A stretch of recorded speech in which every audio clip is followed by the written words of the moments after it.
гол бараа бүтээгдэхүүний өнөөдөр гадаа зах зээл дээр одоо өссөн таалбчтай цаг үед өнөөдөр бол ус бодитын сан Монголын одоо нэг хэрэгжтэй явуулж байгаа үйл ажиллагаа хоёрын хоорондын одоо хацалдаа үр дүн гэдэг бас зарим зүйл들 ойлгомж байгаа гэдэг бол хэлхэн зүйтэй байна. Монголын одоо гол түүхий нөгөө экспортын бараануудын дэлхийн зах зээлийн үнэлээд сайжирсан байгаа.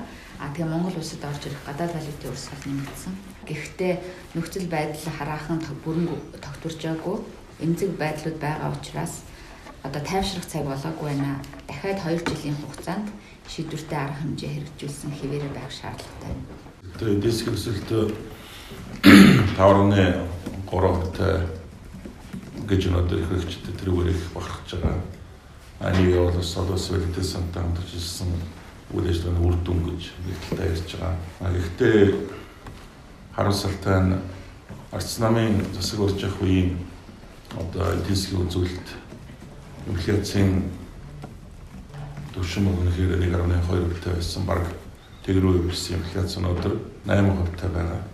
Тэгэхээр эдийн засгийн 5.3% өсөлт бол өнөөдөр инфляцтай үндсэндээ баг идэвхтэй цаана бол инфляцийн өсөлт бол маш өндөр дүнтэй харагдаж байгаа. Гадуур нийгэмд одоо сагсан гол нэрийн бараа бүтээгдэхүүний үнэ өдөр нэмэгдэж байна.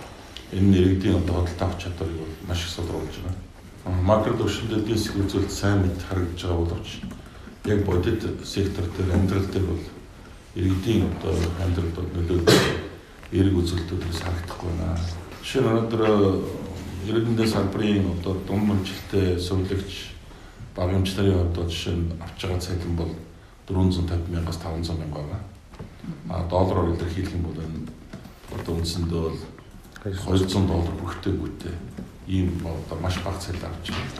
Гэтэл өнөөдөр $100 орлоготой одоо иргэдтэй улс орн дэлхийд хийдэг байлаа.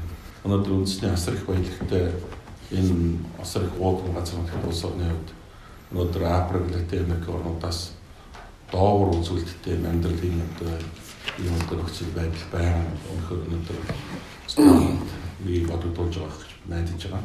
Тэгэхээр би өнөөдөр олонс хөдөлгөөний сан бол Монгол Улсын одоо эдийн засгийн эрүү үр дүн гаргахын тулд хөтөлбөр хөгжүүлж ажиллаж байгаа гэж ойлгож байгаа. Ер нь олонс хөдөлгөөний сангийн хөтөлбөрийг нэгдүгээр ил тод болгох, хоёрдугаар өнөөгийн эрхлэгчтэй хийж байгаа хамтын үйл ажиллагаагаа монголчууд ард түмэнд ил тод нээлттэй мэдээлэх цаг одоо би болсон гэж ойлгож байгаа. Жирийн иргэдийн улс төрийн одоо гол төвсөр хүчин бидний хувьд ч гэсэн одоо солиотой сангийн хөтөлбөр бол үйл ажиллагаа байдалтай байгаа.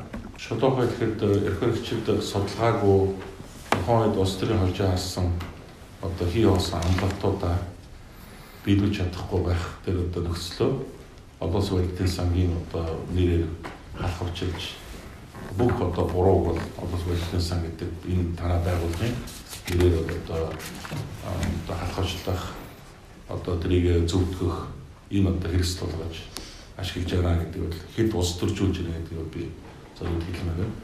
Жишээ нь сайд нарын багцыг нэмэгдүүлэхэд 400 гаруй төгрөгийг одоо нэмж баталсан. Бас тэр одоо бодит жишээ гэхэд 55 тэрбум төгрөгийг жишээ нь одоо юунд зарцуулахаар мэдэхгүй. Одоо сая багчдад нэг удаагийн урамшуул хэлбэрээр одоо тараасан. Гэтэл нөгөө талдаа хүүхдийн мөнгөний их уср байхгүй гэдэг шалтгаанаар хүүхдийг халагчилж одоо хүүхдийн мөнгөийг олох үйл ажиллагаагаа хөгжүүлсэн.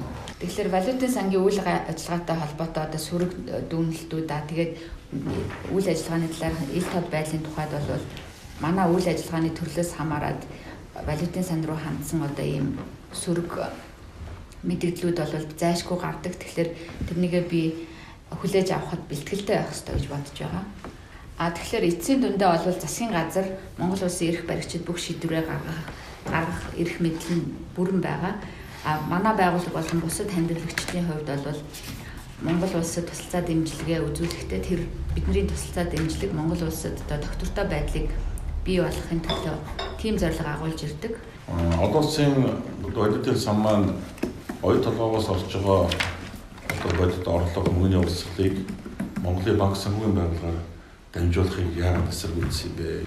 Тэр оюутлогоо нөгөө мөнгө урсгал Монголын банкудад дамжихгүй байгаа гэдэг асуудал дээр бол миний ойлголтоор болохоор яг оюутлогоо одоо яг гэрэн дээр тэр яг яах ёстой гэдэг дээр би зүйл хэлмээргүй нь ерөнхий байдлаараа бол манай байр суурь энэ асуудал дээр хөрөнгө оруулалтын орчинг дэмжих гэдэг асуудалтай гэдэг өнцгөөс энэ асуудалд хандж байгаа. Санал бодлоо хуваалцсанд баярлалаа. Тэгээд таны хэлж байгаа зүйлийг сонсоход маш их хэрэгтэй байлаа. Яагаад гэвэл одоо